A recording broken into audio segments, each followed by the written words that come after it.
لله رب العالمين الرحمن الرحيم مالك يوم الدين إياك نعبد وإياك نستعين اهدنا الصراط المستقيم صراط الذين أنعمت عليهم غير المغضوب عليهم ولا الضالين.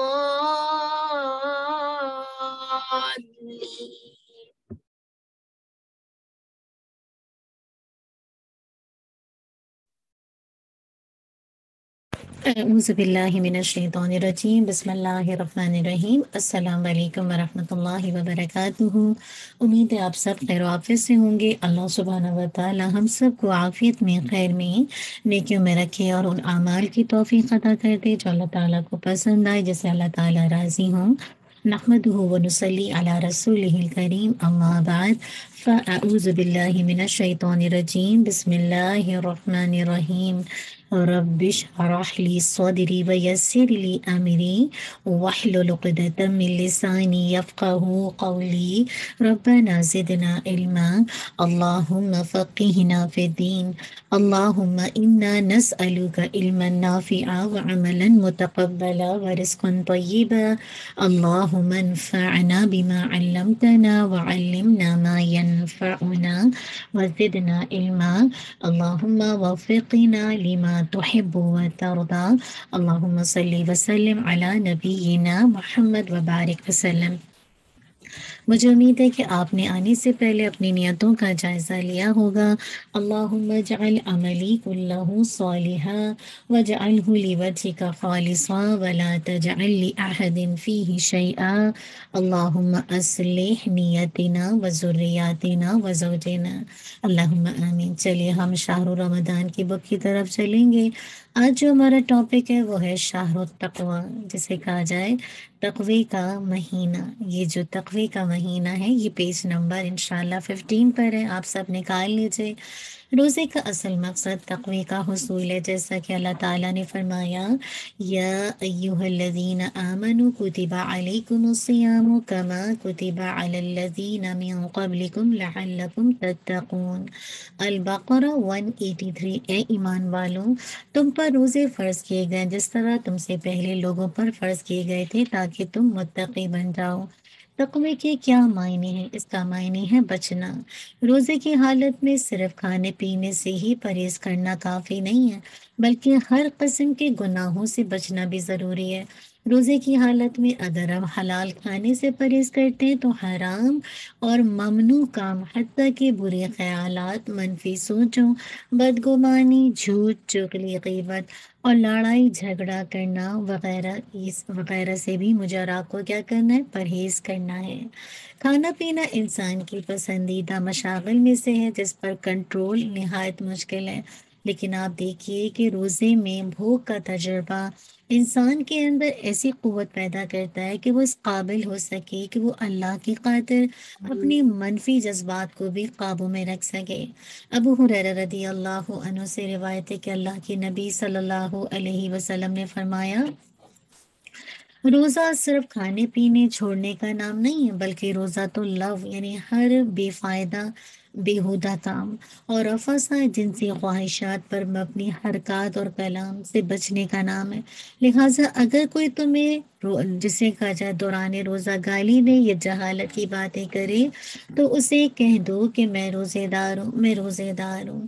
وَقُلْ إِنِّي صَائِمٌ إِنِّي صَائِمٌ۔ تو کیا بات پتہ چلی کہ میں اور آپ روزے کی حالت میں ہر طرح کی بے فائدہ بیہودہ کاموں سے، ہر طرح کی جنسی خواہشات اور اسی پر مبنی جیسے حرکات ہوتی ہیں، باتیں ہوتی ہیں، کلام ہوتا ہے، تو اس سے کوشش کریں گے بچنے کے لیے نا، کیونکہ روزہ صرف کھانا پینا چھوڑنے کا تو نام نہیں ہے نا، ہر طرح کی لغویات سے بچنے کا نام بھی ہے۔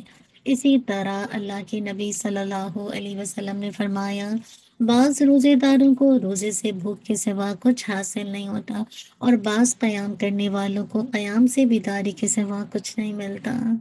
کیوں؟ کیونکہ وہ روزے کی روح کو نہیں پاتے نا، تو وہ بھوک کے سوا کچھ بھی نہیں حاصل کرتے۔ اور روزے کا جو مقصد ہے کہ آپ کے اندر اللہ کا ڈر آ جائے، آپ ہر طرح کے گناہوں سے بچ کر اپنے رب کی پناہ میں آ جائیں۔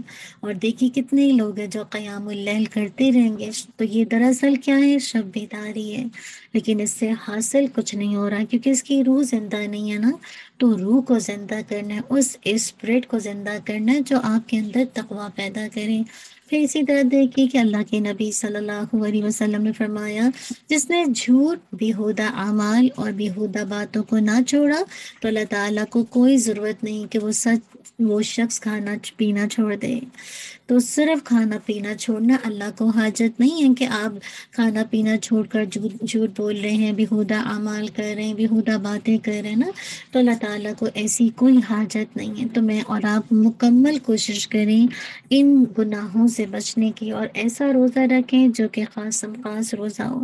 اسی لیے ایک اور جگہ فرمایا، جس نے بد زبانی اور جھوٹ نہ چھوڑا تو اللہ تعالیٰ کو اس کے کھانا پینا چھوڑنے کی کوئی ضرورت نہیں۔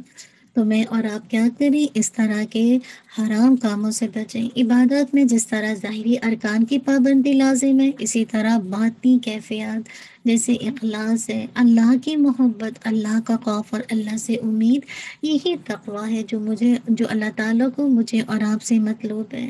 تو جہاں عبادات کریں گے ظاہری طور پر اس کی پابندی کریں گے، وہیں بار بار اپنے آپ کو ریمائنڈر دیں گے اخلاص کے لیے، اور چیک کریں گے اپنے رب کی محبت کو، اس کے خوف کو، تو مسلسل اللہ سے امید لگائیں گے اور تقوی کو اپنی زندگی میں لانے کی کوشش کریں گے۔ تو کرنے کے کام کیا ہے کہ روزہ رکھ کر بھوک کے تجربے سے تقوی اور تواضع اور صبر جیسی صفات اپنانا ہے۔ پھر یہ کہ روزہ صرف کھانے پینے کا نہیں بلکہ آنکھ، کان، دل، زبان اور ہاتھ سب کا روزہ رکھیں گے۔ تو انشاءاللہ ان تمام ٹولز کو چیک کرنا ہے، پھر اپنا زیادہ سے زیادہ وقت مفید کاموں میں صرف کریں گے، اور لف قسم کی باتوں سے ہر ممکن جسے کہا جائے پرہیز کریں گے۔ پھر یہ کہ ہر دن کو گزشتہ دن سے بہتر بنانے کے لیے اپنا جائزہ لیتے رہیں گے۔ پھر یہ کہ لوگوں کے ساتھ معاملات میں بھی اللہ کی محبت اور اللہ کے خوف کے ساتھ کریں گے۔ پھر روزانہ خود کو یاد دہانی کرواتے رہیں گے کہ ہو سکتا ہے کہ آج میری زندگی کا آخری دن ہو، تاکہ ہر کام بہترین طریقے سے کر سکیں۔ اور خوب پھر کیا تقوی کے حصول کے لیے دعا کریں گے، اور وہ دعا کیا ہے؟ اللہم انی اسألک الہدی والتقی والعفاف والغنی۔ اے اللہ، بے شک میں تجھ سے ہدایت، تقوی، پاک دامنی اور بے نیازی کا سوال کرتا ہوں۔ بہت خوبصورت دعا ہے، اس کو کثرت سے رمضان کی گھڑیوں میں پڑھیں۔ اللہ سبحانہ و تعالیٰ مجھے اور آپ کو ایسا کرنے والا بنا دے۔ جزاک اللہ خیر، بارک اللہ فیک۔ انشاءاللہ موو آن ہو جائیں گے۔ آج ہمارا جز 12 ہے، بسم اللہ الرحمن الرحیم۔ آپ جز 12 کو دیکھیں گے تو جو 12 جز ہے وہ 2 صورتوں پر مشتمل ہے، سورہ ہود اور سورہ یوسف۔ سورہ ہود کے صرف 5 آیات جو ہیں وہ 11ویں جز میں ہیں، باقی پوری صورت انشاءاللہ آپ دیکھیں گے جز نمبر 12 میں ہے۔ یہ مکی صورت ہے اور اس میں 123 آیات ہیں، اور اس میں 10 رکوع ہیں۔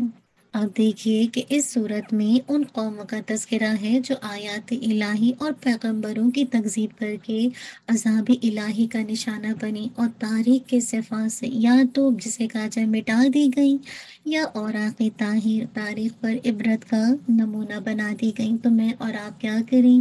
ان قوموں کے واقعات سے عبرت لیں گے اور اپنے لیے نصیحت لیں گے۔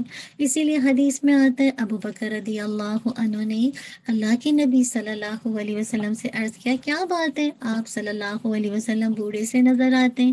آپ نے فرمایا، مجھے سورہ ہود، واقعہ، عما یتساءلون اور اذا الشمس کورت وغیرہ نے بوڑھا کر دیا۔ اب دیکھیں گے کہ اس سورت کے ابتدا میں قرآن کریم کی عظمت و شان کو بیان کیا گیا ہے۔ یہ اپنی آیات، معنی اور مضامین کے اعتبار سے محکم کتاب ہے۔ اس میں کسی بھی اعتبار سے کوئی فساد نہیں ہے، کوئی خلل آ ہی نہیں سکتا، اور نہ ہی کسی قسم کا کوئی تعارض ہے۔ اس کے محکم ہونے کی بڑی وجہ کیا ہے کہ اس کی تفسیر اور اس کی ایکسپلینیشن اس ذات نے کی ہے جو الحکیم ہے اور خبیر بھی۔ اس کا ہر حکم کسی نہ کسی حکمت پر مبنی ہے، اور اسے انسان کے ماضی، حال، مستقبل اور اس کی نفسیات اور اس کی کمزوریاں اور اس کی ضروریات کا بخوبی علم ہے۔ اللہ سے زیادہ کون ہے جو ہماری ضروریات کو جانے؟ اب یہ دیکھیے کہ کتاب اللہ کی عظمت بیان کرنے کے بعد توحید کی دعوت ہے، جو عقیدہ اور یقین کی بنیاد ہے۔ جب تک آپ کے اندر توحید نہیں ہے نا، آپ کا عقیدہ درست نہیں اور آپ کا یقین کامل نہیں ہو سکتا۔ تو دعوت توحید کے بعد دلائل توحید کا بیان ہے کہ جو کہ پوری کائنات میں پھیلا ہوا ہے۔ بتایا گیا کہ ساری مخلوق کو رزق دینے والا اللہ ہی ہے۔ اللہ ہر مخلوق کا رزق کا ضامن ہے نا۔ اللہ کے ذمہ اس کے علم میں ہے کہ ہر مخلوق کا مستقل ٹھکانہ کہاں ہے اور وہ اس وقت عارضی طور پر کہاں ہے۔ گویا اللہ ہر مخلوق کے حال سے ہر وقت واقف ہے اور اس کی ضروریات پوری کرنے کا انتظام فرما رہا ہے۔ خواہ وہ مخلوق انسان ہو یا جنات، چوپائی ہو یا پرندے، پانی میں رہنے والی مچھلیاں ہوں یا کہ زمین میں رہنے والے کیڑے مکوڑے، آسمان اور زمین کو اللہ ہی نے پیدا کیا ہے۔ لیکن جو لوگ ان دلائل میں غور و فکر نہیں کرتے اور جنہوں نے اپنی آنکھوں پر ضد اور اناد کی پٹی باندھ رکھی ہے، وہ توحید کا بھی انکار کرتے ہیں اور قرآن کو اللہ کا کلام تسلیم کرنے سے بھی انکار کرتے ہیں۔ تو لہٰذا کیا کیا گیا؟ ان منکرین کو چیلنج دیا گیا کہ اگر واقعی قرآن مجید انسانی کاوش ہے تو تم بھی کیا کرو، اس جیسی 10 صورتیں لے کر آ جاؤ۔ منکرین کو 3 بار چیلنج دیا گیا۔ پہلی بار پورے قرآن کی مثال لانے کو کہا گیا، دوسری بار قرآن جیسی 10 صورتیں لانے کو کہا گیا، اور تیسری بار سورہ بقرہ میں قرآن جیسی صرف ایک صورت بنا کر لانے کا چیلنج دیا گیا۔ لیکن سبحان اللہ، تینوں بار وہ اس چیلنج کو قبول کرنے سے عاجز رہے۔ کیا بات پتہ چلی کہ قرآن اللہ کا کلام ہے اور اس کے کامل علم کا مظہر ہے۔ کوئی انسان اللہ کے کلام جیسا کلام کبھی نہیں پیش کر سکتا، لہٰذا اللہ ہی معبود حقیقی ہے۔ اور میری اور آپ کی بہتری کس چیز میں ہے کہ میں اور آپ اللہ کے احکامات کے آگے اپنی گردن جھکا دیں اور اس کے آگے عاجز بن کر رہیں۔ اس کے علاوہ آپ دیکھیں گے کہ سورۃ ہود کے اندر اور بھی ٹاپک ہیں کہ انسان کے 2 گروہ کا تذکرہ ہے۔ پہلا گروہ کیا ہے؟ جن کی زندگی، جن کی کوشش اور جن کے عمل کا جو ٹارگٹ ہے وہ صرف دنیا ہے۔ وہ ہر وقت اسی زندگی کو زیادہ سے زیادہ آرام دہ بنانے کی فکر میں لگے رہتے ہیں اور کبھی بھولے سے انہیں آخرت کی یاد ہی نہیں آتی۔ اور جو دوسرا گروہ ہے وہ ہدایت یافتہ گروہ ہے، جو دنیا کے لیے بھی تگ و دو کرتا ہے مگر اس کی کوششوں کا محور آخرت ہے۔ وہ اخروی زندگی ہی کو سامنے رکھ کر دنیا کی زندگی گزارتا ہے۔ پہلا گروہ کی مثال اندھا ہے اور بہروں جیسی ہے، اور دوسری گروہ کی مثال بینائی اور دیکھنے والے کی نعمت سے سرفراز ہونے والی ہے۔ میں اور آپ دیکھ لیں کہ میں اور آپ کیا چاہتے ہیں۔ میرا اور آپ کی زندگی کا جو ٹارگٹ ہے، جو ہدف ہے وہ کیا ہے؟ کیا دنیا میرا اور آپ کا ہم ہے؟ تو یاد رکھیے یہ انسان پھر اندھے کی طرح ہے، بہرے کی طرح۔ لیکن اگر میری اور آپ کی فکر ہدایت یافتہ ہے، مراد ہے کہ میں اور آپ آخرت کو ٹارگٹ بنائی ہیں، اخروی زندگی کو سامنے رکھ کر دنیا کے کاموں کی پلاننگ کرتے ہیں، تو انشاءاللہ یہ ہے جیسے کہا جائے دیکھنے والے اور جیسے کہا جائے سننے والے کی مثال ہے جو بات کو غور سے سنتا ہے۔ تو یاد رکھیے یہ وہ خوش نصیب ہیں جو ہمیشہ ہمیشہ جنت کی نعمتوں سے لطف اندوز ہوں گے۔ اللہم اجعلنا منہم۔ پھر آپ دیکھیے کہ قرآن کریم کی ایک عادت یہ بھی ہے کہ دلائل کے ذریعے کفار اور مشرکین کے نظریات کی تردید کے بعد اللہ تعالیٰ نے گزشتہ اقوام اور انبیاء کے واقعات اور قصص یعنی قصے بیان کرتا ہے۔ ایسا کرنے سے کیا ہوتا ہے؟ دلائل کی تاکید ہو جاتی ہے اور کلام کے اندر ایک ورائٹی پیدا ہو جاتی ہے۔ اور انسان کی اگر نیچر بھی دیکھا جائے نا، انسان بہت ورائٹی پسند ہے۔ آپ دیکھیے کھانوں میں بھی ورائٹی چاہتا ہے، کپڑوں میں بھی ورائٹی چاہتا ہے نا، پہننے اوڑھنے میں جسے کہا جائے ہر چیز میں انسان کو ورائٹی پسند ہے نا۔ اور اللہ تعالیٰ نے دیکھی اس اپنی کائنات میں دیکھے کس قدر ورائٹی رکھی ہے نا۔ آپ دیکھیے آسمان اوپر ہے تو زمین نیچے، سمندر دیکھیے، پہاڑ دیکھیے، رنگ برنگ کے پھولوں کو دیکھیے، کس قدر جسے کہا جائے ورائٹی ورائٹی ہے، اور آپ قرآن کی آیات میں بھی اسی طرح دیکھیں گے نا. اب اگر دنیا میں دیکھیں حصے طور پر لمحہ لمحہ بھر، تو موسم میں دیکھیں کتنی ورائٹی ہے، اوقات کیسے بدلتے ہیں. کبھی صبح ہے تو کبھی شام ہے، کبھی پھول ہے تو کبھی کانٹے ہیں، کبھی پہاڑ ہیں تو کبھی میدان ہے، کبھی دریا ہیں ان کی موجیں ہیں تو کبھی اڑتی ہوئی قاق ہے، کبھی سردی ہے تو کبھی گرمی ہے، کبھی آٹم ہے تو کبھی جیسے کہا جائے سمر ہے، کبھی صبح ہے تو کبھی دوپہر تو کبھی شام. اللہ اکبر، اتنی مختلف مناظر. اور اسی جیسے کہا جائے یعنی جو اللہ تعالیٰ کی آیات شریعہ ہوتی ہیں اس میں بھی اسی طرح کی ورائٹی پائی جاتی ہے. آپ دیکھتے ہیں کہ کبھی مضامین کے اندر جیسے کہا جائے احکام بہت زیادہ آتے ہیں، ان کی خبریں دی جا رہی ہوتی ہیں، کبھی دلائل پہ بات کی جا رہی ہوتی ہے، کبھی قصے و واقعات ہوتے ہیں، کبھی مواعظ کی آیات آتی ہیں، کبھی جنت اور جہنم کے مناظر ہوتے ہیں، کبھی جسے کہا جائے بشارت کے ساتھ انذار کرایا جاتا ہے، اور کبھی وعدوں کے ذریعے وعیدوں کا بیان ہوتا ہے.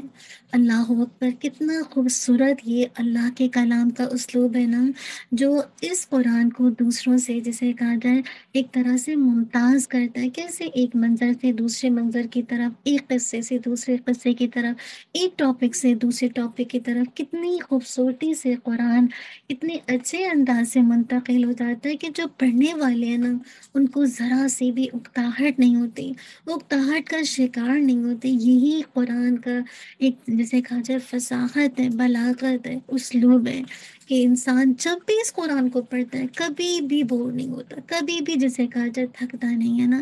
اللہ تعالی ہم سب کو رمضان کی گھڑیوں میں اس کے ساتھ خوب خوب جسے کہا جائے اس کو پڑھنے والا بنا دے. آپ دیکھیے کہ سورہ نو کے اندر پہلے قرآن کی صداقت بیان کی گئی، اور پھر توحید و رسالت کی حقانیت کے دلائل ذکر کیے گئے، اور اس کے بعد سارے انبیاء کے قصے. اور اس میں نوح علیہ السلام کے بارے میں آتا ہے نا کہ کیسے نوح علیہ السلام نے اپنی قوم کے ساتھ جو ایک ان کا انداز ہے اس کو ذکر کیا گیا کہ انہوں نے اپنی قوم کو توحید اور اللہ کی بندگی کی دعوت دی، لیکن قوم نے کیا کیا، حقارت سے دعوت کو ٹکرا دیا، طنز کیا.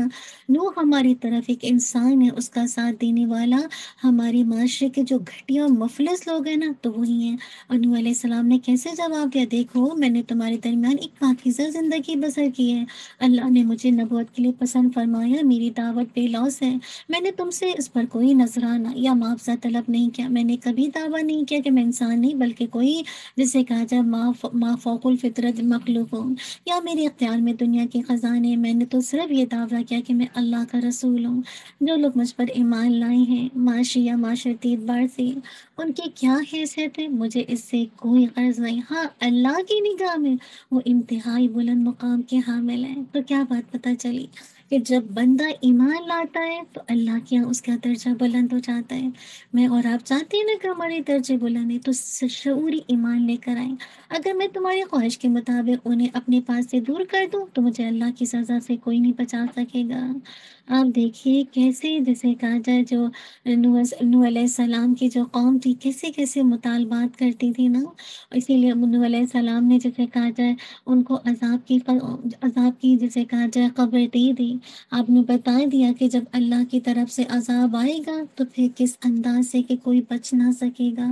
اور واقعی جیسے کہا جائے کیسے عذاب آیا نا، کیسے تنور ابل پڑا، اور جتنے بھی اہل ایمان تھے اور ہر مخلوق کا ایک جوڑا کشتی میں کیسے سوار ہو گئے، اور کس طرح سے نوح علیہ السلام کا وہ بیٹا جو ایمان لانے سے محروم رہا، آپ نے اسے آخر وقت تک دعوت دی کہ وہ ایمان لا کر کشتی میں سوار ہو جائے، لیکن اس نے کیا کیا، اسباب پر بھروسہ کیا اور کہا کہ میں تو پہاڑ پر چڑھ کر خود کو ڈوبنے سے بچا لوں گا. اچانک ایک موج آئی اور اسے پہاڑ کر لے گئی، اور اللہ کے حکم سے طوفان جسے کہا جائے تھم گیا، زمین خشک ہو گئی اور کشتی جودی پہاڑ پر جا ٹھہری.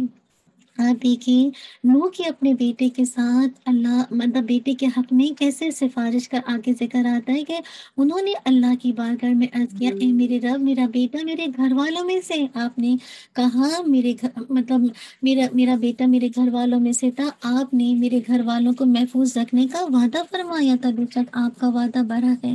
تو اللہ تعالیٰ کیسے جواب دیں گے، اے نوح یہ بچہ تیرے گھر والوں میں سے نہیں تھا، اس لیے کہ اس کے اعمال غیر صالح تھے. اللہ تعالی ہم سب کو بچا لے ایسی اولاد سے کہ جو کہ غیر صالح عمل کرے، برے عمل کرے، تو پھر وہ اس گھر کا حصہ نہیں بن پاتا۔ تم مجھ سے ایسی بات کا سوال مت کرو جس کے لیے تمہارے پاس کوئی علم نہ ہو، میں تمہیں نصیحت کرتا ہوں، ورنہ تم بھی ہو جاؤ گے جیسے کہا جائے ان لوگوں میں سے، تم بھی جذباتی لوگوں میں سے ہو جاؤ گے۔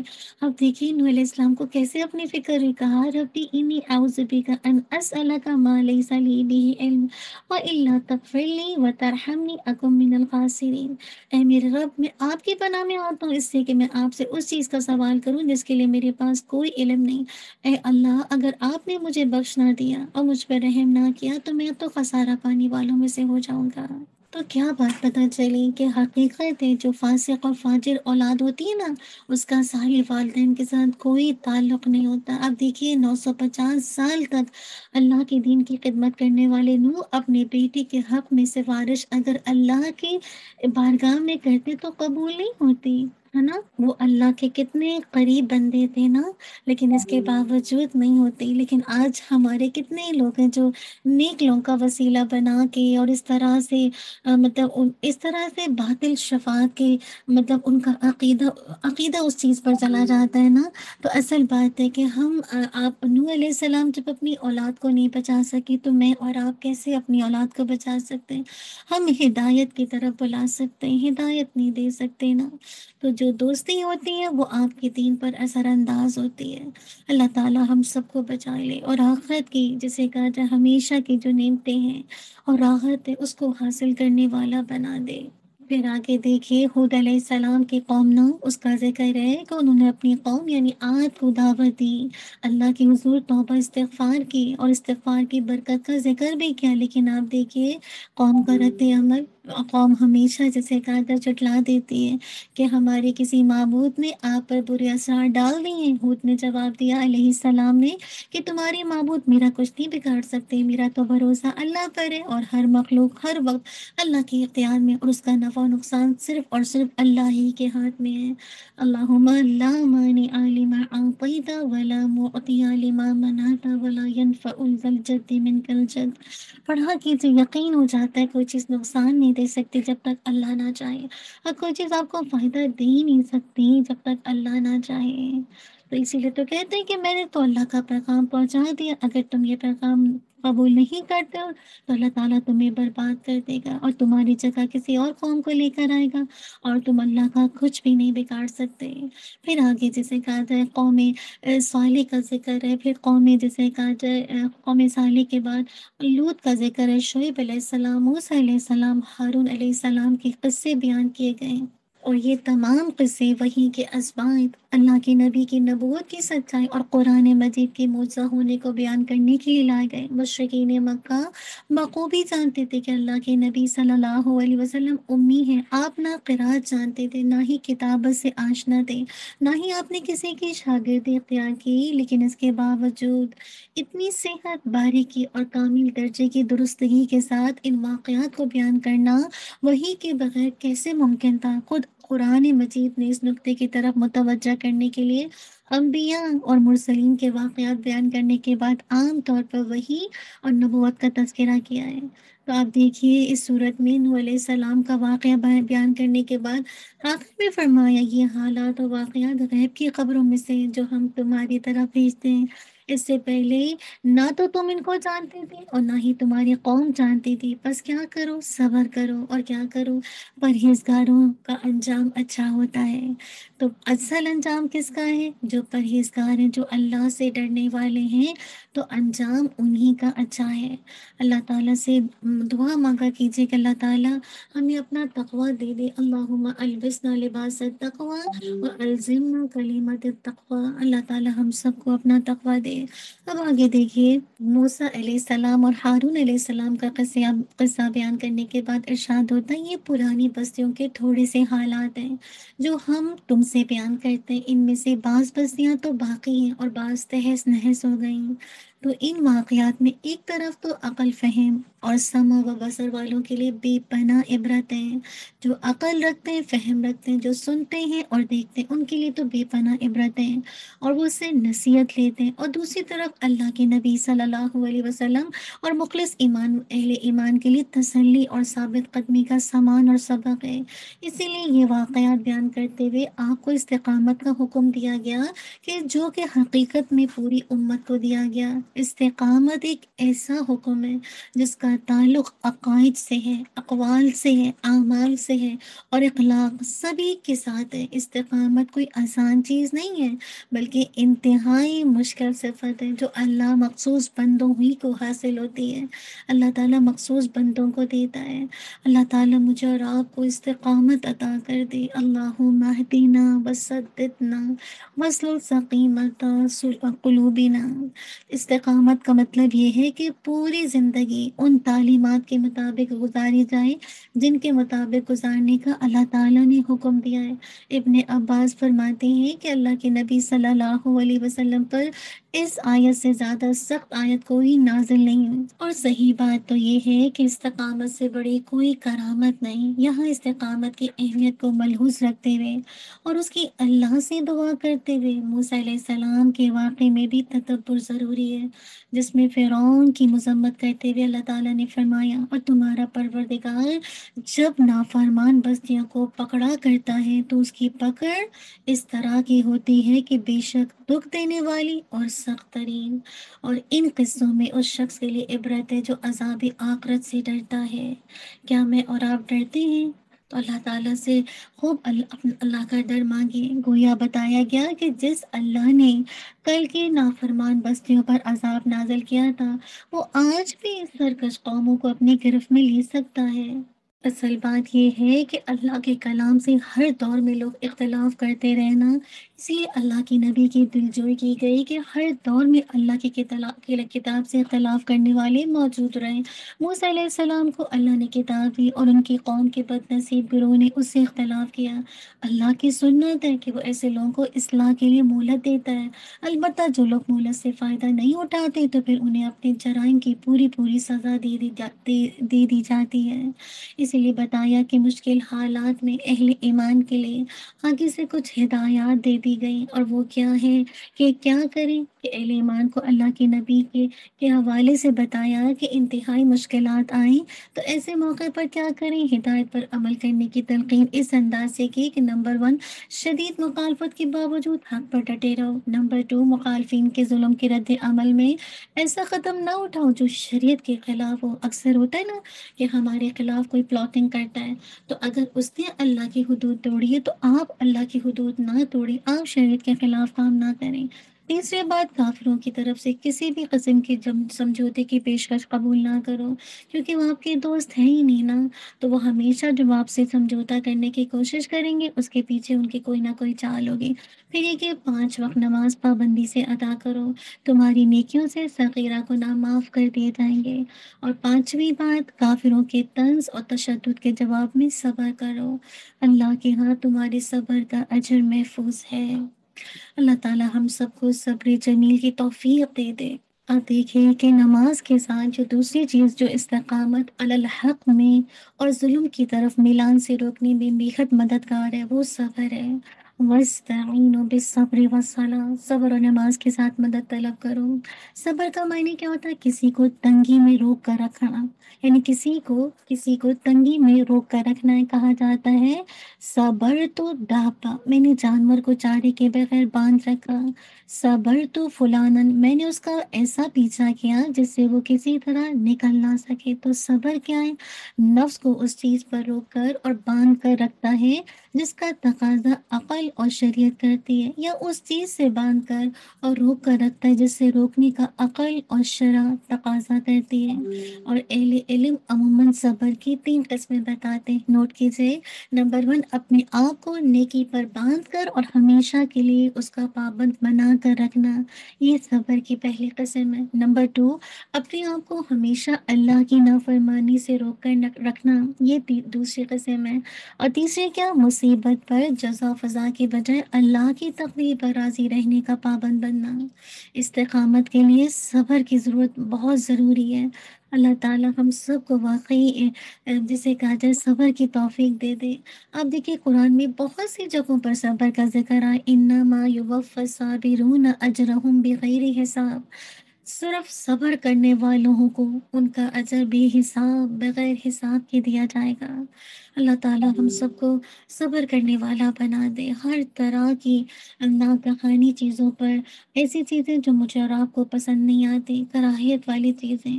اللہ تعالیٰ ہم سب کو صبر جمیل کی توفیق دے دے، آمین۔ کثرت سے دعا مانگا کیجیے، اللہم اجعلنا لکا شکارا لکا ذکارا لکا رحابا لکا مطوان لکا مقبتا الیک اواہم منیبا، اللہم آمین۔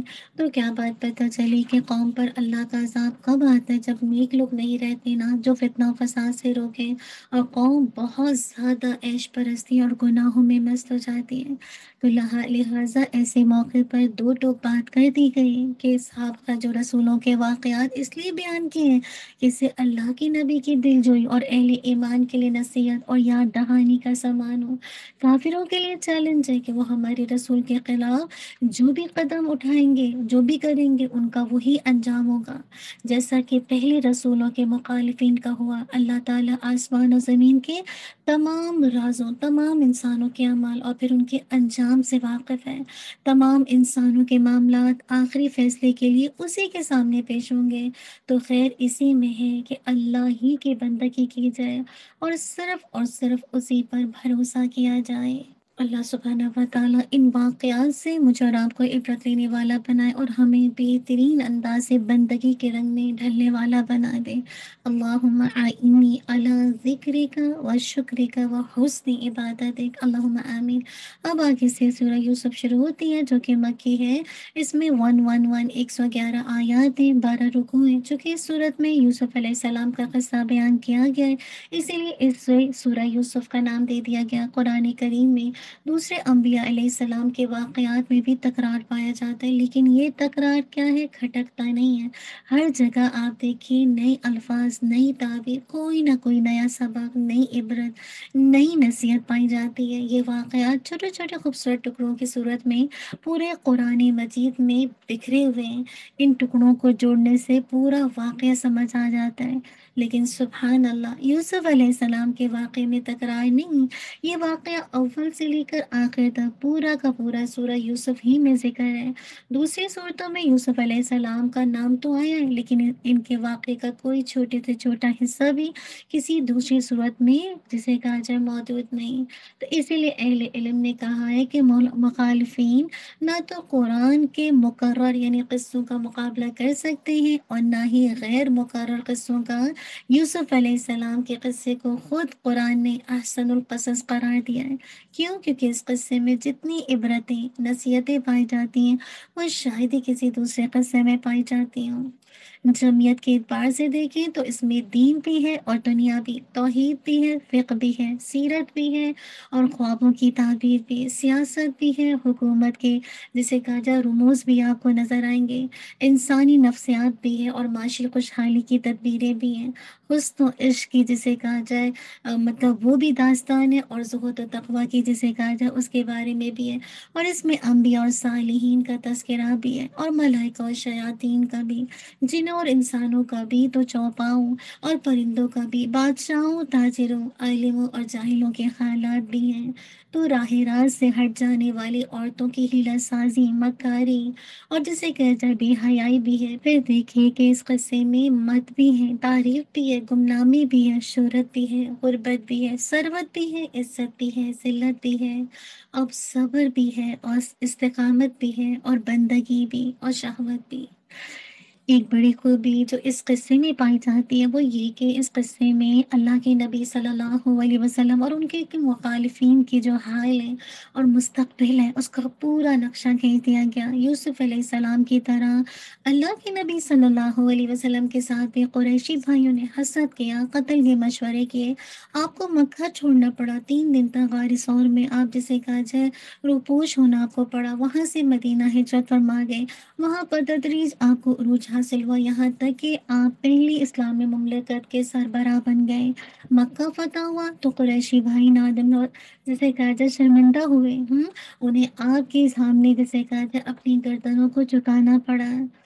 اور اس موقع پر بھی آپ صلی اللہ علیہ وسلم نے کیا فرمایا تھا؟ میں تم سے وہی بات کہتا ہوں جو میرے بھائی یوسف نے اپنے بھائیوں سے کہی، جاؤ تم آزاد ہو، تم پر کوئی الزام نہیں، لا تثریب علیکم اليوم، جاؤ تم آزاد ہو، تم پر کوئی الزام نہیں۔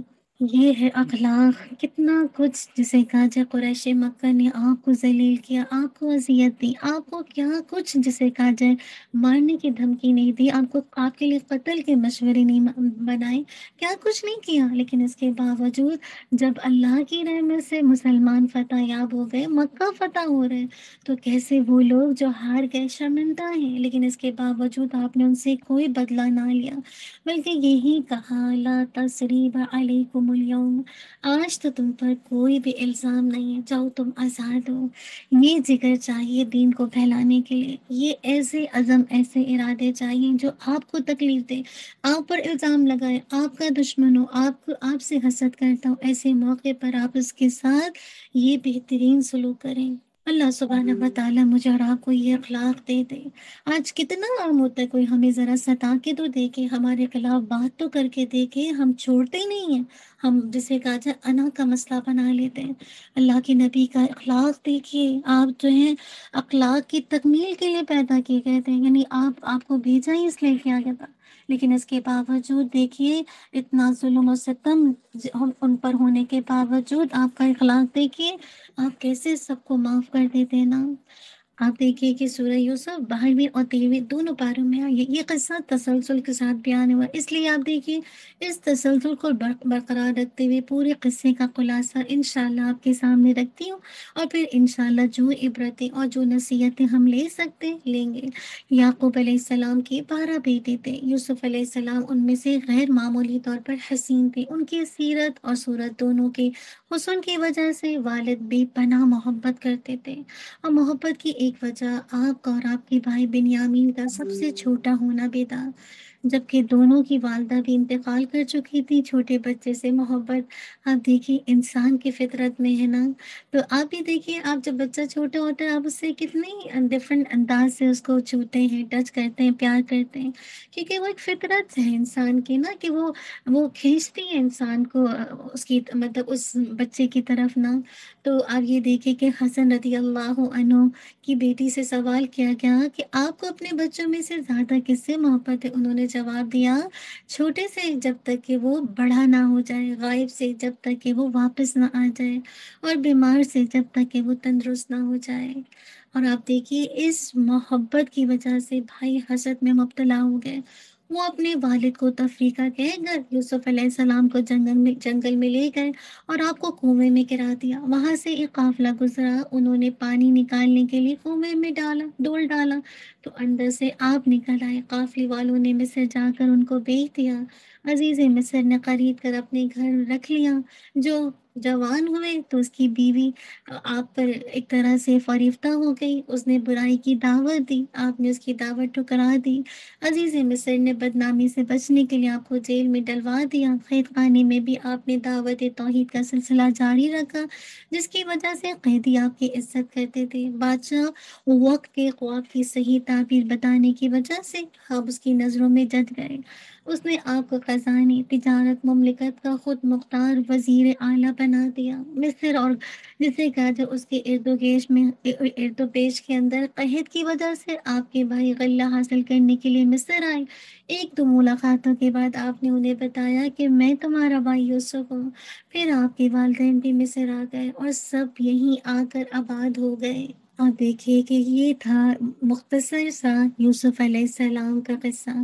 آپ اتنا ڈیٹیل میں اس میں بیان کیا گیا ایک ہی سورہ کے اندر، سورہ یوسف کے اندر، لیکن اس میں بے تحاشا نصیحتیں ہم سب کے لیے نا، بہت سی عبرتیں نصیحت ہے جس کو جان کر میں اور آپ اپنی زندگی کے اندر اس کو اپنا سکتے ہیں۔ اب دیکھیے بعض اوقات مصیبت نعمت اور راحت تک پہنچنے کا ذریعہ بن جاتی ہے۔ یوسف علیہ السلام کی قصہ یہ دیکھیے، شروع میں کیا ہوا، آپ کس قدر پریشانیوں سے دوچار ہوئے، آپ کو کنویں میں بے یار و مددگار چھوڑ دیا گیا، مصر میں غلاموں کی منڈی میں خرید و فروخت کے لیے چھوڑ دیا گیا، عورتوں کے فتنے کا سامنا کرنا پڑا، لیکن کئی سال تک جیل کی کال کوٹری میں بند رہے، لیکن انجام یہ ہوا کہ وہ مصر کے حکمران بنے اور انہیں دینی اور دنیاوی عزت نصیب ہوئی۔ تو بعض اوقات کیا ہوتا ہے، بعض اوقات جو مصیبت مجھ پر اور آپ پر آتی ہے وہ میرے اور آپ کے لیے نعمت اور راحت تک پہنچنے کا ذریعہ بن جاتی ہے۔ ایک کے بعد ایک مصیبت میں ڈالی گئی، لیکن اس کے بعد جو راحت ملی، مصر کے حکمران بن گئے اور دنیاوی اور دینی کیسی عزت نصیب ہوئی نا۔ تو کبھی بھی مصیبتوں کو برا نہ کریں، کبھی بھی برا نہ کہیں۔ اکثر مصیبت آتی ہے، ہم باویلا شروع کر دیتے ہیں نا، ہم جسے کہا جائے آپے سے باہر ہو جاتے ہیں۔ آپ کو نہیں پتا کہ یہ آپ کے لیے کون سی نعمت، کون سی راحت کا ذریعہ بنے گی۔ بعض اوقات بچے جسے کہا جائے نافرمانی میں انتہا کی حد تک پہنچ جاتے ہیں، ماں باپ کو اگنور کرنے لگتے ہیں۔ ایسے موقع پر کبھی نہ سوچے، کبھی ان کی ہدایت سے مایوس نہ ہوئے، بلکہ آپ دیکھیے یوسف علیہ السلام کی جسے کہا جائے قربانیوں کو، یوسف علیہ السلام کے اوپر آنے والے ٹرائلز کو، ایک کے بعد ایک ٹرائلز، ایک کے بعد ایک فتنہ، لیکن اس کے باوجود دیکھیے اینڈ ریزلٹ کہ مصر کے حکمران بنے اور بہترین دینی اور دنیاوی عزت نصیب ہوئی۔ تو انشاءاللہ جب میں اور آپ اللہ کی طرف سے آنے والی مصیبت پر انشاءاللہ اللہ کا شکر ادا کریں گے، انا للہ و انا الیہ راجعون پڑھیں گے، اللہم اجرنی فی مصیبتی واخلف لی خیر منہا پڑھیں گے، انشاءاللہ آپ دیکھیے گا اس کے بعد وہ مصیبت آپ کے لیے نعمت اور راحت کا ضرور ذریعہ بن جائے گی۔ بس اصل بات ہے کہ میں اور آپ ایسے موقع پر پینک نہ ہوں، اور اللہ تعالیٰ کی طرف سے جو چیز آئی ہے اس پر راضی رہیں۔ پھر دیکھیں حسد انتہائی خوفناک بیماری ہے نا، سگے بھائیوں میں بھی یہ بیماری پیدا ہو جاتی ہے۔ تو دیکھیے جب آپس کے رشتوں میں یہ پیدا ہو جاتی ہے تو پھر دیکھیے کیسے حالات جنم لیتے ہیں نا۔ اب دیکھیے اس میں کتنا واضح بھائیوں نے جیلسی کی وجہ سے یوسف علیہ السلام کو کیسے کومے میں ڈال دیا تھا نا۔ تو حسد جو ہے آپ کی نیکیوں کو مون دینے والی ہے، آپ کی نیکیوں کو ختم کر دینے والی ہے۔ اللہ نہ کرے ہم میں سے کسی کو حسد کی بیماری ہو، ورنہ وہ تو گھن کی طرح آپ کی نیکیوں کو کھا جائے گی۔ تو آپس کے سبلنگ میں بھی کیا حسد ہوتا ہے، تو ایسے موقع پر اگر آپ کے 4 3 6 جو بھی بچے ہیں، اگر کوئی اچھا ہے دوسرا کم ہے تو کبھی اس کی تعریف دوسرے کے سامنے نہ کریں۔ اس سے کیا ہوگا، دوسرے کے اندر مزید جیلسی آئے گی۔ تو کیا کرنا ہے، کبھی بھی اس انداز سے دوسرے کی تعریف نہیں کرنا کہ دوسرے کے اندر بیڈ فیلنگ آئے اور پھر ایک طرح سے جسے کہا جائے اس کے اندر اس کے خلاف بغاوت اٹھے۔ ٹھیک ہے نا، اللہ تعالیٰ نے ہر انسان کو مختلف بنایا، تو کبھی کمپیریزن نہ کریں اپنے بچوں میں ایک دوسرے کے ساتھ۔ ٹھیک ہے، اگر کوئی اچھا ہے تو اللہ کا شکر ہے، نہیں اچھا تو اللہ تعالیٰ سے دعا مانگے۔ تیسری بات ہے کہ اچھے اخلاق، اعلیٰ اوصاف اور بہتر تربیت بہرحال اپنا رنگ لاتی ہے نا۔ یوسف علیہ السلام کی تربیت ایک عظیم باپ کے ہاتھ میں تھی، خاندان نبوت میں ہوئی تھی۔ کون سے خاندان میں، نبوت میں ابراہیم علیہ السلام کا خاندان۔ اب و اجداد کی اخلاقی میراث میں بھی آپ نے وافر حصہ پایا تھا۔ مثالی تربیت اور اخلاقی کمال ہی کی وجہ سے آپ مصائب اور جسے کہا جائے ہر طرح کی تکلیف کے سامنے ایک طرح سے ہمت مردی کا ثبوت دیتے رہے، جس کی وجہ سے کیا ہوا، اس کے بعد آپ کو راحت ملی۔ ظاہری ذلت کی بجائے حقیقی عزت کا آپ کا دور آیا۔ تو کیا بات پتہ چلی کہ انسان کا جو اچھا اخلاق ہوتا ہے نا، اس کی بہترین اوصاف، بہترین تربیت ایک نہ ایک دن رنگ لاتے ہیں۔ آج آپ نے اپنے بچوں کی تربیت کی، الحمدللہ، ہو سکتا ہے وقتی طور پر حالات کا ایک طرح سے جھونکا ان کی زندگی میں آ جائے، لیکن وقت آئے گا کہ آپ دیکھیں گے کہ آپ کی جو تربیت ہے، آپ کا جو خاندانی ایک رکھ رکھاؤ ہے، آپ کی جو ایک اخلاق کی میراث ہے، وہ ان کی زندگی پر ضرور اثر انداز ہوگی۔ میں اور آپ بس ایسے موقع پر کیا کریں، میں اور آپ جب اس طرح کی آزمائش دیکھیں تو اپنے آپ کو ان مصائب پر اللہ کی خاطر ایک طرح سے ہمت کا سامنا کرنے والا اللہ سے دعا کیجیے، استقامت کا پہاڑ بنا دیں کہ میں اور آپ ہمت مردی کے ساتھ ان حالات کا مقابلہ کر سکیں، اور اس کے بعد انشاءاللہ اس ظاہری ذلت کے بعد اللہ کی طرف سے حقیقی عزت ضرور ملتی ہے۔ یہ چوتھی چیز، عفت و امانت اور استقامت ساری بھلائیوں کا سر چشمہ ہے۔ کیا چیز؟ عفت و امانت اور استقامت۔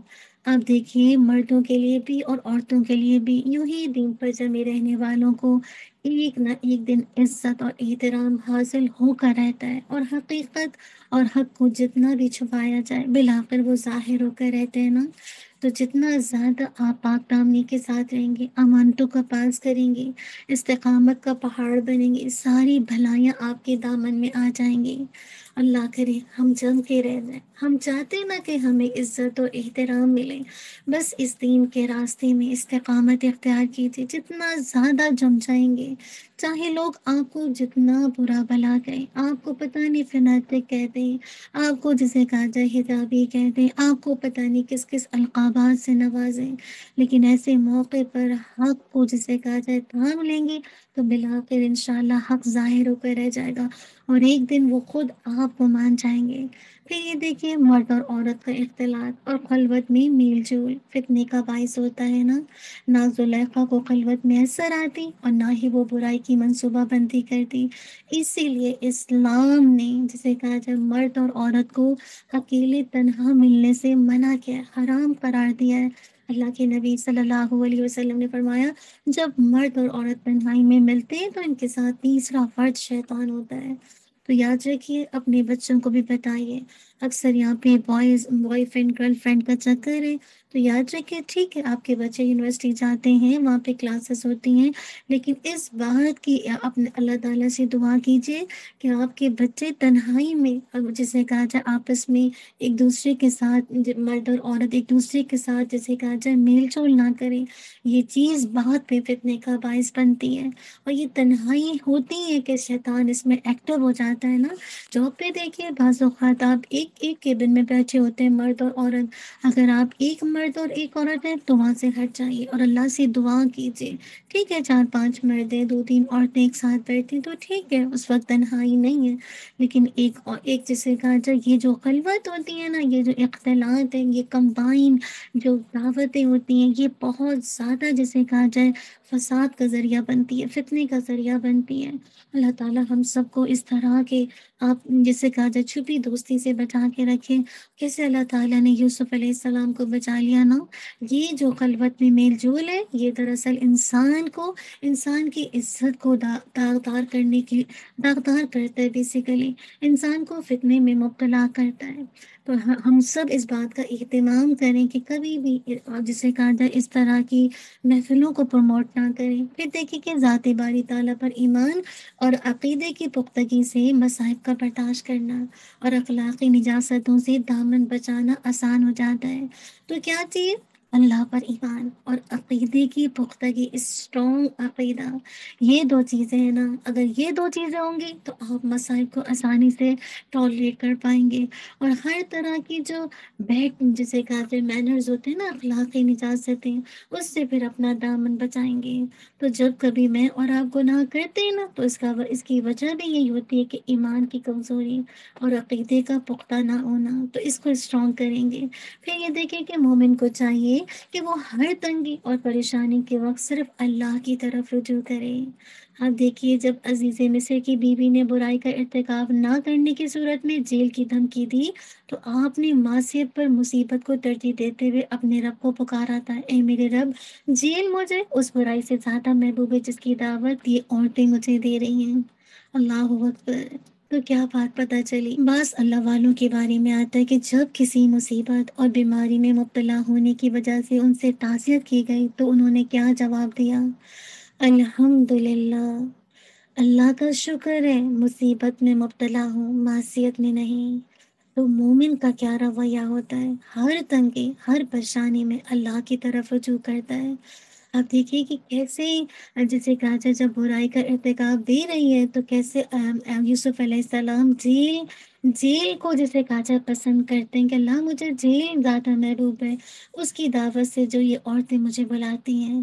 تو یہ ہوتا ہے کہ انسان ہر تنگی میں، ہر مصیبت میں، ہر پریشانی میں، ہر طرح کی جسے کہا جائے کوئی بھی کسی بھی طرح کا خوف ہو، ایسے موقع پر انسان اللہ کی طرف رجوع کرتا ہے، اور اللہ کی دی ہوئی توفیق سے وہ معصیت پر مصیبت کو ترجیح دیتے ہوئے اپنے رب کو پکارتا ہے۔ میں اور آپ ایسے موقع پر اپنے رب کو پکارتے ہیں اور اللہ کا شکر ادا کرتے ہیں اور کہتے ہیں کہ اللہ تعالیٰ میں مصیبت میں مبتلا ہوں، الحمدللہ معصیت میں تو نہیں۔ اللہ تعالیٰ کا کتنا احسان ہے کہ مصیبت آتی ہے وہ چلی بھی جاتی ہے، لیکن معصیت میں جب انسان پڑتا ہے تو پھر انسان اللہ کا بندہ نہیں رہتا، ایک کے بعد ایک گناہ اس سے ہوتے جاتے ہیں۔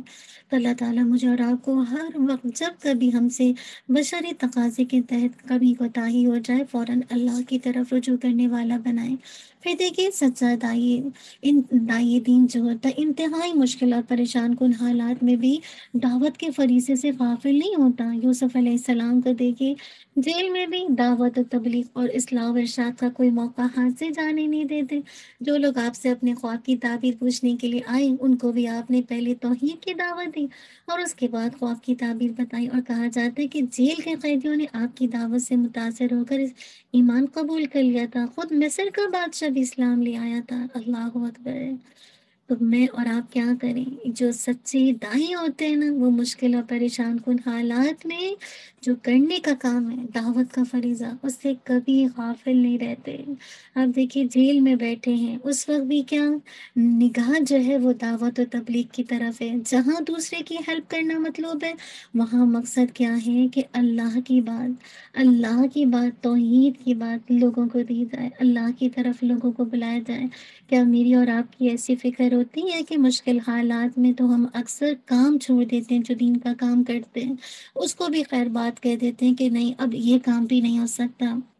یوسف علیہ السلام پر اتنی مصیبت آئی، آپ جیل میں بیٹھے ہیں، کہاں آپ باہر تھے جیل میں آ گئے، اس وقت آپ نے اس کام کو کیسے جیسے کہا جائے کتنی خوبصورتی کے ساتھ کیا کہ ان کی بات بھی رکھی جو کہ جیل میں آپ کے ساتھ ہی تھے، ان کی تعبیر بھی بتائی، لیکن اس سے پہلے ان کو ان کے خالق سے جوڑا۔ کتنا اللہ سے اسٹرانگ کنیکشن تھا نا ان کا۔ اللہ تعالیٰ ہمیں بھی ایسی اسٹرانگ بانڈنگ دے دے اپنے ساتھ، اللہم آمین۔ پھر دیکھیں کہ ہر مسلمان کو عموماً دائی اور پیشوا کو خصوصاً اپنی دامن کی صفائی کا بہت زیادہ اہتمام کرنا چاہیے، کیونکہ آپ کو پتہ ہے لوگ آپ سے وابستہ ہوتے ہیں نا، اگر آپ کی دامن گندا ہوگا تو پھر لوگ دین کی طرف نہیں آئیں گے۔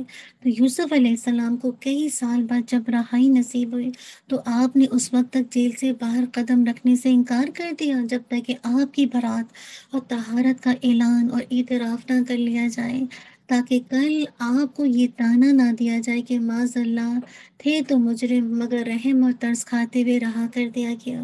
تو میری اور آپ کے لیے کیا سبق ہے؟ میں اور آپ بھی اپنا دامن بچا کے رکھیں، ہر طرح کے جو جسے کہا جائے لوگ آپ کے اوپر کیچڑ اچھالیں گے نا، ایسے موقع پر اگر آپ کو اس انداز سے آپ کو داغدار کیا جا رہا ہے، آپ کے اوپر الزامات لگائے جا رہے ہیں تو وقت کا انتظار کریں انشاءاللہ، اور اگر اللہ تعالیٰ آپ کو خود ہی انشاءاللہ اس چیز سے برات نصیب کر دے گا۔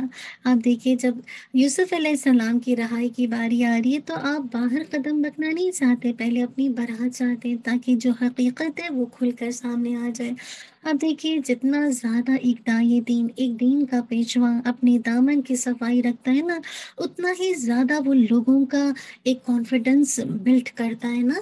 تو جتنا زیادہ انشاءاللہ آپ ہر طرح کے تانا تشنی سے دور رہیں گے، انشاءاللہ آپ دیکھیں گے کہ اتنا ہی لوگ آپ پر ٹرسٹ کریں گے، آپ کی بات کو سنیں گے نا۔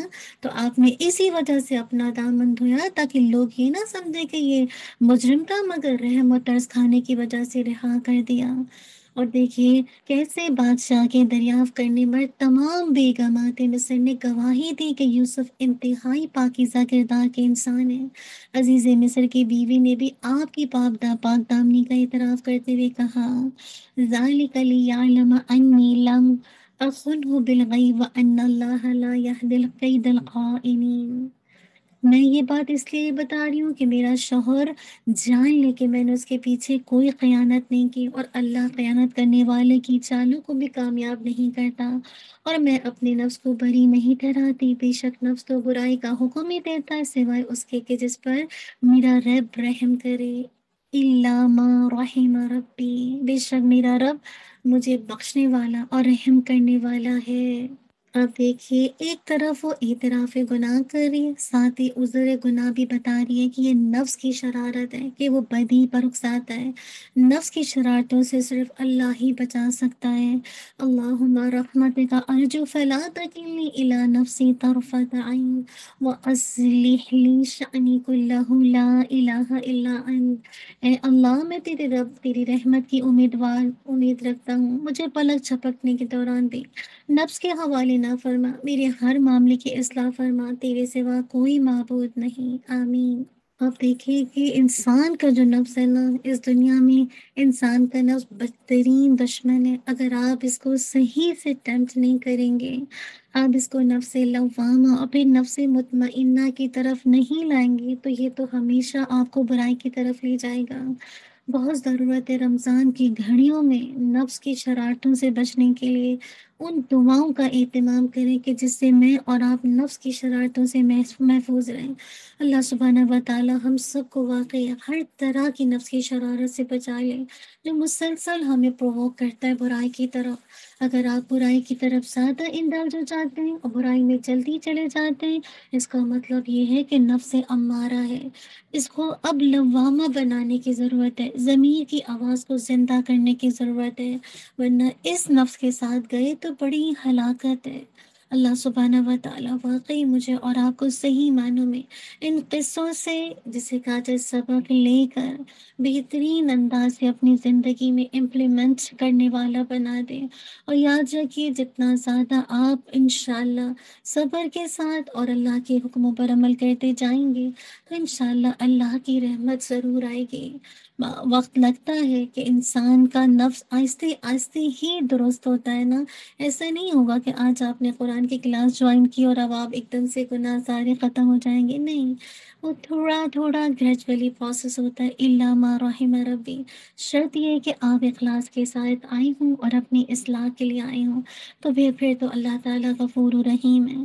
بس اللہ تعالیٰ ہم سب کو ہر طرح کی نفس کی ٹک سے بچا لے۔ یا حیو یا قیوم برحمتک نستغیث اصلح لی شانی کلہ ولا تکلنی الی نفسی طرفت عین۔ اللہم آمین۔ انشاءاللہ جو باقی قصہ ہے اس کو انشاءاللہ آگے سے دیکھیں گے کل کی کلاس میں۔ اللہ تعالیٰ ہم سب کو عمل کی توفیق عطا کر دے۔ ربنا تقبل منا انک انت السمیع العلیم وتب علینا انک انت التواب الرحیم۔ سبحانک اللہم وبحمدک اشہد ان لا الہ الا انت استغفرک واتوب الیک۔ سبحان ربک رب العزت عما یصفون والسلام علی المرسلین والحمد للہ رب العالمین۔ جزاک اللہ خیر، بارک اللہ فیک۔ السلام علیکم ورحمۃ اللہ وبرکاتہ۔ آپ سب اپنے لیے دعا کر لیجیے۔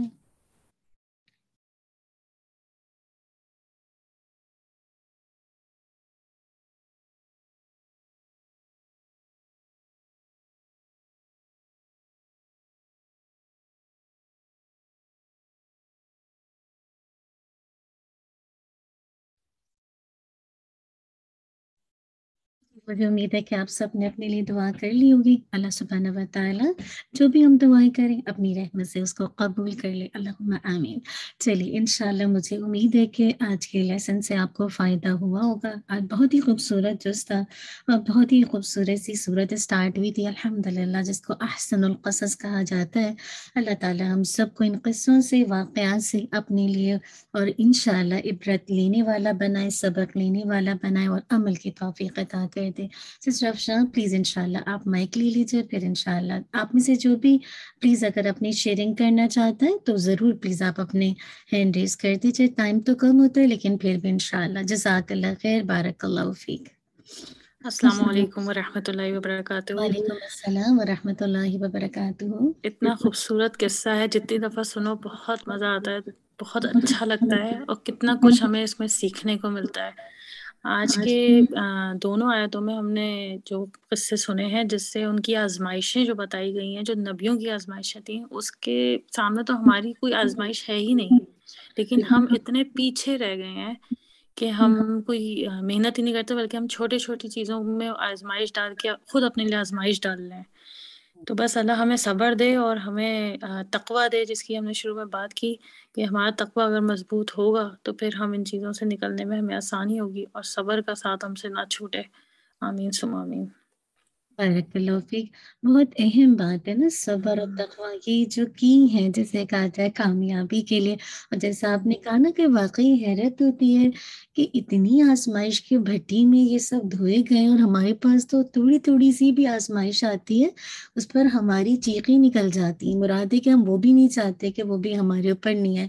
کل ہی کی بات دیکھ لیجیے، کل ہماری کلاس کتنی جی۔ ہم کوشش کرتے رہے اور سب کچھ اللہ کے اذن سے کچھ سمجھ ہی نہیں آ رہا، ہاٹ اسپاٹ بھی آن کر لیا ہے، ادھر سے بچے بھی آن کیے ہوئے، بچے بھی آن لائن ہیں، اور وہ کبھی میرا انسٹیبل ہو کبھی ادھر سے ہو، مطلب مسلسل میں نکلتی ہی جا رہی ہوں، کام ہی نہیں کر رہا ہے، کچھ سمجھ ہی نہیں آ رہا تھا ہو کیا رہا ہے، کبھی نیٹ مطلب کبھی آ رہا ہے جا رہا ہے۔ تو میں یہ سوچی تھی کہ بس ایسے موقع پر ایک مومن جو ہوتا ہے نا وہ مطمئن رہتا ہے کہ الحمدللہ اللہ کا احسان ہے، یہ جسے کہا جائے یہ جو کوئی بھی جیسے تکلیف آئی اللہ کے اذن سے آئی ہو، جب تک اللہ کا اذن نہیں ہوگا نہیں جا سکتی۔ تو دیکھیے الحمدللہ ہم سب نے صبر شکر سے نہیں بھی کیا تو اللہ کے احسان نے وہ کام ہو بھی گیا نا بعد میں، اور الحمدللہ الحمدللہ۔ ڈال دیا گیا۔ تو اللہ کا اللہ تعالیٰ ہمیں ہر سچویشن میں اس طرح سے پازیٹیوٹی دے دے، تو جب پازیٹیوٹی آتی نا تو وہ سچویشن کو ہینڈل کرنا بڑا آسان ہوتا ہے، اور پھر آپ اس پر نا بھاویلا نہیں مچاتے، آپ آرام سے اللہ کی رضا پہ راضی رہتے ہیں، اور الحمدللہ پھر اس پہ آپ کو اللہ کی رحمت سے جزا بھی ملتی ہے نا۔ تو اللہ تعالیٰ ہم سب کو جیسے آپ نے کہا صبر اور تقویٰ ڈیل دے ہمارے اندر، اتنا زیادہ آج ہمیں ضرورت ہے ان دونوں چیزوں کی۔ بارک اللہ فیک۔ سسٹر فریدہ پلیز انشاءاللہ۔ السلام علیکم ورحمۃ اللہ وبرکاتہ۔ وعلیکم السلام ورحمۃ اللہ وبرکاتہ۔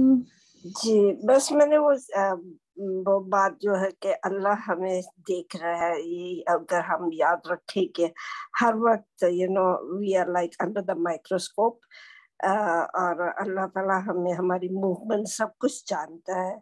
تو میرے ساتھ ایک دفعہ ایک انسیڈنس ہوا تھا، تو میں مسجد میں جمعے کی نماز پڑھنے گئی تھی اور بیٹے کو چھوڑا ادھر، تو مجھے خیال آیا میں نے شاید چولہا اپنا آن چھوڑ دیا ہے اور کہیں گھر کو آگ نہ لگ جائے۔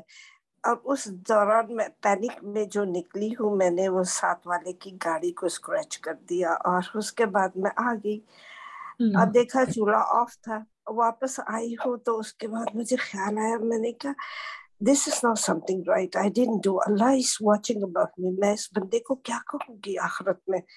تو اس کے بعد میں نے وہ اس کو نوٹ لکھا، اور اس کے بعد میں نے اس کو نمبر لکھ کے اور رکھ دیا اس کے ڈیش بورڈ پہ، اور میں چلی آئی۔ پھر اس کے بعد میں نے اپنے ہسبینڈ کو بتایا، ڈیفینیٹلی وہ تھوڑا سے اپسیٹ ہوئے، تو کہ یہ تم نے حرکت دونوں غلط کی۔ میں نے کہا دیکھو بات سنو، یہ قدر اللہ کا تھا، سبحان اللہ۔ اگر یہ نہیں لکھا ہوتا میری اس میں تو یہ کبھی بھی نہ ہوتا، میں اگر گئی۔ اور دوسری یہ بات ہے، مجھے خوشی اس بات کی ہے کہ I am thinking that Allah is watching me۔ اور مجھے بے شک 500-600 کا نقصان ہوا تھا، لیکن اس کے بعد میں نے یہ دیکھا کہ راستے ایسے کھل رہے تھے الحمدللہ، کہ مطلب یہ کہ اللہ تعالیٰ دے دیتے ہیں، پتہ بھی نہیں چلتا کہاں سے دیتے۔ یہ چھوٹا سا انسیڈنس تھا، لیکن مجھے ہر وقت یہ خیال رہتا ہے کہ اللہ از واچنگ یو۔ السلام یہ تو علیکم۔ وعلیکم السلام ورحمۃ اللہ وبرکاتہ۔ جزاک اللہ سسٹر فریدہ، آپ کی لائف شیئرنگ ماشاءاللہ، جو آپ کا جو ایکسپیرینس رہا الحمدللہ، اور ہم بہت کچھ سیکھتے ہیں، اور خاص کر دیکھیے کہ یہ جو کام آپ نے کیا اللہ کی خشیت سے کیا نا، ایک ہوتا ہے خوف میں تو پہلے آپ بھاگ گئی نا نا مدد چلی گئی کہ یہ کیا ہوا اور پھر اتنی پینک نہیں، لیکن بعد میں جو چیز آپ کو مجبور کیا جس چیز نے ایکشن لینے پر وہ اللہ کی خشیت تھی نا، جو کہ خوف سے بھی ابو درجہ ہے نا، کہ انسان اللہ کی خشیت سے یہ محسوس کرے کہ اللہ آل دا ٹائم مجھے دیکھ رہا ہے نا. تو مجھے یہی خوشی ہے کہ واقعی یہ کیفیت ہماری جب آتی نا تو پھر ہمیں یہ نہیں فکر رہتی کہ ہمیں نقصان ہو رہا ہے یا نفع. اگر ہماری غلطی بھی ہوتی نا تو ہم اس کو ایڈمٹ کر لیتے ہیں، اور پھر اس کے بعد جو اللہ کی طرف سے مطلب جو برکت آتی ہے، جیسے انہوں نے بتایا کہ کیا کچھ ملا. اور یقین کریے آج میں اور آپ اللہ کی خشیت سے اگر کوئی کام غلط کام تو ہم ہر کوئی کرتا ہے، ہم سب کرتے ہیں، ہم سب کسی نہ کسی لیول پر برائی میں انوالو ہو جاتے ہیں. کلو آدم کی ساری اولاد خطا کار ہے، لیکن بہترین خطا کار وہ ہیں جو ریپینٹ کرنے والے ہیں نا. تو ایسا نہیں ہوگا کہ آپ کی جسے کہا زندگی سے گناہ ختم ہو جائیں گے، ایسا ہو ہی نہیں سکتا، کیونکہ جسے کہا جائے صرف اللہ کی ذات ایسی ہے جو جسے کہا جائے کامل ہے. ہم میں سے کوئی کامل ہو ہی نہیں سکتا، ہم سب گناہ گار ہیں. اگر ہم نہیں گناہ کریں گے تو اللہ تعالیٰ ایسے لوگوں کو لے کر آئے گا جو گناہ کریں گے اور پھر اللہ کی طرف رجوع کریں گے. تو اصل چیز جو ہے نا رجوع اللہ ہے، اور وہ اسی وقت ہوگا جب آپ کے اندر اللہ کی خشیت ہوگی نا. اور پھر آپ دیکھیے پھر انسان بغیر لوگوں سے ڈرے ہوئے نہیں گناہ چھوڑتا ہے کہ لوگ دیکھو کیا کہیں گے، یا خدا نہ خواستہ اب اس جرم کی سزا ہے، یا معاشرے میں ایک آپ کی عزت ہے، آپ کی عزت کو داغ لگنے والا ہے. نہیں، پھر انسان اللہ کی خشیت سے چیزوں کو چھوڑتا ہے اور اپنی غلطی کو ایڈمٹ کرتا، تو اس کی برکت دنیا میں بھی ہے اور آخرت میں تو بے حساب ہے، بے حساب ہے. اللہ تعالی ہم سب کو بہترین خشیت دے دے. جزاک اللہ خیر. سسٹر کوئکلی انشاءاللہ سسٹر وحیدہ پلیز آپ لے لیجیے. جی السلام علیکم. وعلیکم السلام ورحمۃ اللہ وبرکاتہ. جی آج 3-4 چیزیں بہت زیادہ ہمارے لیے وہ ہے کہ اکثر ہم سنتے تھے کہ لوگ کہتے ہیں یہ قرآن کیا ہے، کس سے ہے نا وہی دہرائے جا رہے ہیں. لیکن پہلے میں بتایا نا کہ حضور پاک صلی اللہ علیہ وسلم کو یہ قصے اس لیے سنائے گئے، یہ قصے کیوں، اگر ہم جو بات کرتے ہیں آپ ہمیں نصیحت کرتی ہیں یا کوئی بات بتاتی ہے وہ کس لیے ہوتی ہے، تاکہ ہم اس پہ استقامت اختیار کریں. تو یہ اس میں استقامت اور عقیدے کی پختی اور اپنے نفس کو بچانا، یہ تینوں چیزیں ہیں آپس میں اتنی زیادہ ریلیٹڈ ہے نا کہ اگر ان میں سے ہم اپنے عقیدے پر ہیں کہ نہیں ہمارے اللہ نے یہی کہا، یہی ہمارا عقیدہ، ہم نے اسی پہ قائم رہنا ہے، تو پھر اللہ کے حکم سے ہم ادھر ادھر نہیں ہو سکتے. جیسے حضرت یوسف علیہ السلام نے کہا کہ مجھے قید میں ڈال دے، مجھے وہی منظور ہے، میرا رب مجھے نکال لے گا.